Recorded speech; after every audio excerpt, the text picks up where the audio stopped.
Hello YouTube, Attorney Colin Wynn here, and I have a topic that I want to talk to you guys about. I had a previous video dealing with back taxes and owing the IRS as well as state, and I didn't really get enough time to talk about resolutions and ways to kind of address this issue if you were in this scenario. I know oftentimes we would love to go back, however, it's not realistic and we have to deal with the situation. And when you are already behind on your taxes, there are some programs that the IRS has for you to help kind of mitigate or alleviate some of the stress of coming up with, let's say, $20,000 of taxes that you have to pay back. A lot of people don't have that type of money sitting around to pay. So the previous video talked about ways to avoid it and pitfalls and stuff, and this is more so ways to address some of the issues and some of the programs that the IRS has. So the first one is installment payment.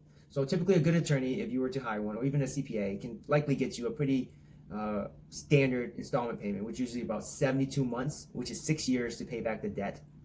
The positive of it is, so long as you're paying them, they're not going to be freezing your bank accounts or going after you aggressively. And so long as the payments are on time, there should not be any additional fees.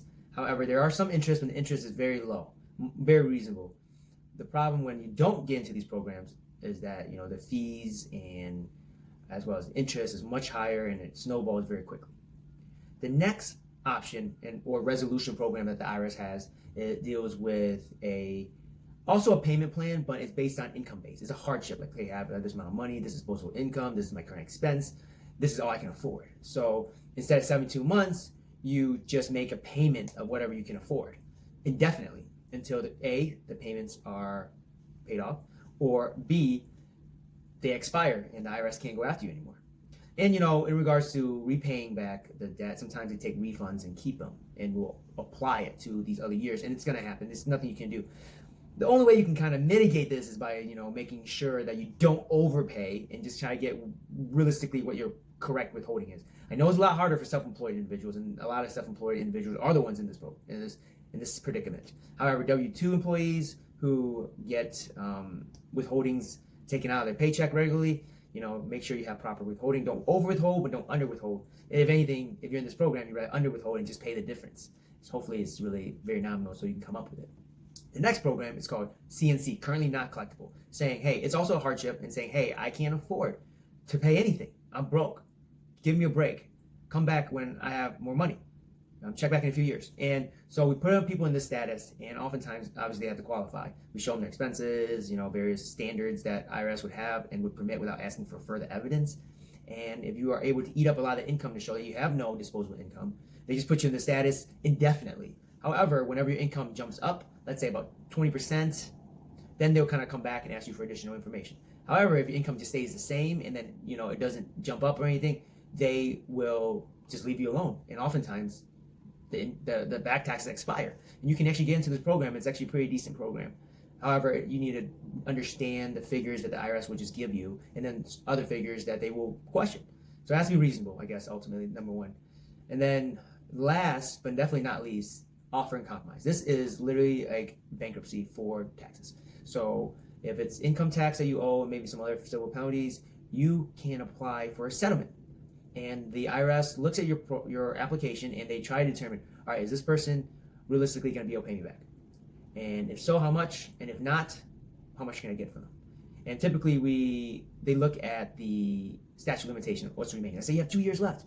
They said the debt's going to fall off. We might as well just get like $1,000 from these folks and just wipe out the $40,000 because they're not going to be able to come up with it, and we're not going to be able to garnish them enough within the next 2 years to get all of it back. So we'd rather get a figure.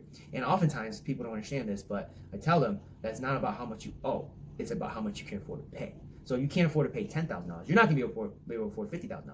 So the settlement can be very small. It can be $100 just to show that settlement was made and they moved on and they can close out the program. I mean, your actual account, and they don't have to keep on running around, chasing you around, because oftentimes there are some people who just don't have money, and the IRS is actually losing money when they're trying to, subpoena various things and reach out to you and send you letters and try to garnish your bank account when you have nothing. You literally have nothing. So it's a waste of their time. So it's not there's no incentive, and they want to settle in that situation. And typically, it's all about the numbers. If we see the numbers and they play out a certain way, we know for a fact that you will qualify, so long as we can justify the numbers.